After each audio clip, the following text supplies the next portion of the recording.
오늘날 이단들로 인해서 미혹당하고 계신 분들이 정말 많으신 것 같아요. 가정이 파탄나고 인생이 완전히 어렵게 되어지는 이런 일들이 이단으로 인하여 많이 일어나고 있습니다. 교회적으로나 또 가정적으로나 또 사회적으로나 이단의 문제는 정말 심각한 문제가 아닐 수 없습니다. 그럼에도 불구하고 이단이 어떤 것인지 또 어떻게 이단들을 분별할 수 있을 것인지를 우리가 알아가는 것이 정말 어렵습니다. 더군다나 우리 기독교에서 일어난 이단들 가운데 보면 다 성경을 가지고 또 우리에게 다가오기도 하거든요. 그래서 우리들은 그 이단에 대해서 분별하기가 매우 어렵다는 거죠. 그래서 오늘은 이 중요한 주제에 대해서 여러분과 함께 나누도록 할 겁니다. 자, 한번 보시면 이단을 분별하는 법. 자, 오늘의 궁극적인 목표는 이단을 어떻게 분별할 것인가 라고 하는 이 주제가 되겠습니다. 자, 우선 흥미로운 질문을 먼저 하나 드릴게요. 이단이 무엇일까요? 여러분들은 이단을 뭐라고 생각하십니까? 한번 말씀해 보신다면 이단. 학생들에게 이 주제에 대한 질문들을 여러 번 해봤습니다. 자, 이단이 뭐라고 생각하는가? 한번 말해보라고 했어요. 다들 이단에 대한 뭔가 그 개념들을 갖고 있더라고요. 그런데 그 답변은 저마다 틀렸다는 것이 인상적이었습니다. 자, 보십시오. 대개 이단이 뭐냐라고 우리가 물어봤을 때 이외에도 여러 가지가 있지만 적어도 한 4가지 정도의 그 답변들이 나왔어요. 뭐라면 성경으로 틀리면 이단이다 이런 말이 굉장히 많았고요. 그 다음에 끝이 다르면 이단이다 이것도 많았습니다. 하나씩 제가 설명을 드릴게요. 그 다음에 예수가 육체로 온 것을 부인하면 이단이다 이런 것도 있었어요. 그 다음에는 삼일체 교리를 안 믿으면 이단이다. 자, 여러분들은 이 4가지 중에서 어떤 그 개념을 갖고 계셨나요? 아니면 난 좀 다른 이단 관념을 갖고 있다 하시는 분도 계실지 몰라요. 자, 이제 하나씩 좀 설명을 드릴게요. 우선 성경에서 틀리면 이단인가? 그렇죠. 많은 이단들이 성경적으로 잘못된 해석을 말하게 되죠. 그렇기 때문에 성경에서 틀리면 이단이다. 그럼에도 불구하고 그럼 모든 이단들이 다 성경 해석이 다 틀리다는 얘기인가? 꼭 그렇지만은 않은 것도 있어요. 왜냐하면 성경 해석은 올바로 하는 것 같은데도 이단인 그런 집단들도 있습니다. 그리고 이단이라고 하는 것을 꼭 성경에서 틀리면 이단이다? 그러면 저와 여러분들은 성경 해석이 항상 올바른가요? 또 우리들의 교회에서 가르쳐지고 하는 성경 공부는 언제나 올바른 그런 가르침만이 있었던가요? 아니면 전혀 해석상에 있어서의 틀린 점이 없느냐 하는 거죠. 그렇지 않아요. 우리도 저의 경험에도 볼 때도 저도 지난날 신앙생활 할 때 성경에 대해서 잘못 해석했던 적이 참 많았던 것 같아요. 그럼 이단인가? 이것만 가지고는 충분하진 않다. 그러니까 어느 정도 이단은 성경에서 틀린 부분적인 것은 맞지만 성경에서 틀린다고 해서 이단이다? 그러면 우리 주변에 전부 다 그 이단이라고 평가받을 수밖에 없는 사람들이 많이 있을 거라고 생각해요. 그래서 이것은 부분적으로는 맞지만 충족되어지는 개념은 아니다.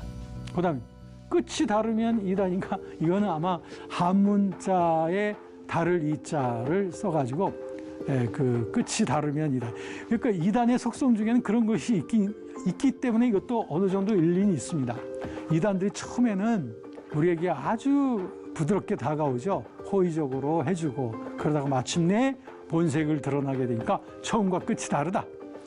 그런데 이것도 이단에 대한 정의로는 부족한 것 같아요.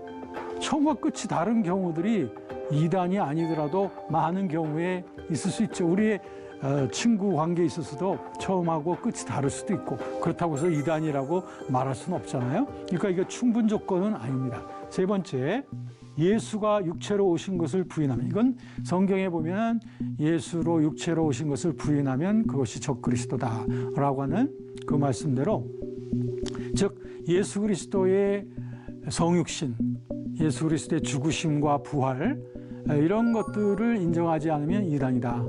이단들 중에는 그런 이단들이 있죠. 이 예수 그리스도의 육체성을 부정하는 이단들이 있어요. 그러나 예수 그리스도의 육체성은 인정하지만 다른 이유들 때문에 또 이단으로 정죄된 집단들이 많이 있죠. 그러니까 이것도 부분적으로만 맞다. 그다음에 삼일체 교리 안 믿으면 이단인가? 예, 이단들 중에는 삼일체를 믿지 않는 이단들도 있죠. 그렇지만 모든 이단들이 다 삼일체 교리를 안 믿는 건 아니다. 그러니까 이런 것은 저마다 나름대로의 부분적인 일리는 있습니다만 전체적인 충족은 되지 못한다라고 하는 거죠. 아마 여기까지는 여러분들도 다 그동안 생각을 해보고 고민을 해봤던 그런 내용이라고 생각을 합니다. 자, 그러면 이제 본격적으로 이단이란 무엇인가, 어떻게 분별해야 될 것인가 하는 주제를 다루기 위해서 한번 그 성경을 보도록 할게요. 로마서에 나와 있는 내용인데요. 로마서 16장 17절부터 18절에 있는 말씀인데요. 여기에 보면 특별히 그 이단과 관련되어진 그런 설명이 나옵니다. 자, 이단성과 관련되어진 내용이 뭐냐면 너희 교훈을 거스려. 네. 교훈을 거스리는 거예요. 교회의 가르침을 자꾸 거스리게 되는 이단들이. 그다음에 분쟁, 이거 굉장히 중요해요. 교회 내에 분쟁을 일으키는 것이 이단들의 활동이에요. 처음에는 아주 부드럽게 다가와서 많은 사람들 앞에 호의적으로 보이죠? 그런데 결국에는 분쟁을 일으켜요. 그렇게 해서 거치게 하는 거예요. 결국에는 교회 생활에 있어서 큰 어려움들이 생기게 만드는 것입니다. 자, 이런 사람들은 주 그리스도를 섬기는 게 아니라 자기의 배만 섬기는 것이다. 결국에 자기의 욕심 때문에 하는 것이다. 이단들의 욕심, 자기들의 집단적인 욕심을 채우기 위해서다. 그래서 그들은 공교하고 아첨하는 말로, 이런 말로써 우리에게 다가오는 거예요. 그래서 순진한 사람들의 마음을 미혹하게 하는 것입니다. 자, 이런 그 속성들이 이단들의 활동에 나오는데요. 이것을 좀 보면은 아까 그 본문 말씀을 거꾸로 좀 생각해 보니까 이단의 정의에 대한 이해가 잘 됩니다. 이단들은 부드러운 말과 아첨하는 말로 다가와요. 그래가지고 순진한 사람들을 속여요. 그렇죠? 그런 동기가 뭐냐? 자기들의 욕심, 즉 성도들을 이단으로 끌고 가기 위한 욕심에서 나온 것이다. 그래서 그들은 교회의 가르침에 위배되는 신념들을 퍼뜨려 나가고, 그래서 신자들 사이에 교회에 대한 부정적인 인식과 교역자에 대한 비판의 말들을 교회 안에 퍼뜨려 나가서 그들이 결국 목적하는 건 뭐냐? 교회에 분열이 일어나게 해서 자기 편 사람들을 챙겨 나가거나 아니면 지도자를 아예 몰아내고 그 교회를 접수해 버리는 거예요.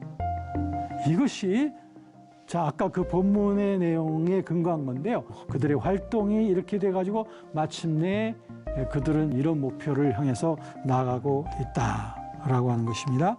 자, 그러면 이런 그것을 보면서 이단이 무엇인가에 대해서 저는 아주 가장 간결하게 이렇게 표현을 합니다. 기존 교회에 분란을 일으켜서 비복음적인 자기들 집단을 형성하려고 하는 사람들, 이것이 바로 이단이다. 여기엔 지금 세 가지가 있어요. 두 가지, 세 가지. 이단들의 활동에 결국에 교회에 일어나게 되는 건 분란이 일어납니다. 분란과 나눠짐이 일어나서 결국엔 교회가 막 깨져나가게 되는 게 그들의 궁극적인 목표예요. 그리고 이단들이 퍼뜨려 나가는 것은 뭐냐면 복음이 아니라 비복음이에요. 비복음을 퍼뜨려 나가지고 사람들을 자꾸 헷갈리게 하고 미혹시키는 거예요. 그렇게 해서 결국에는 자기들 집단을 형성하려고 하는 게 궁극적인 목표다. 여러분들 주변에 이단들 만나보셨죠? 그 이단들은 다 이런 속성을 갖고 있습니다.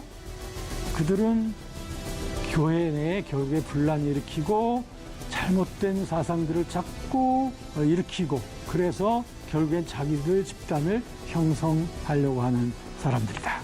이것이 바로 이단이다. 이렇게 제가 정리해 드릴 수가 있겠습니다.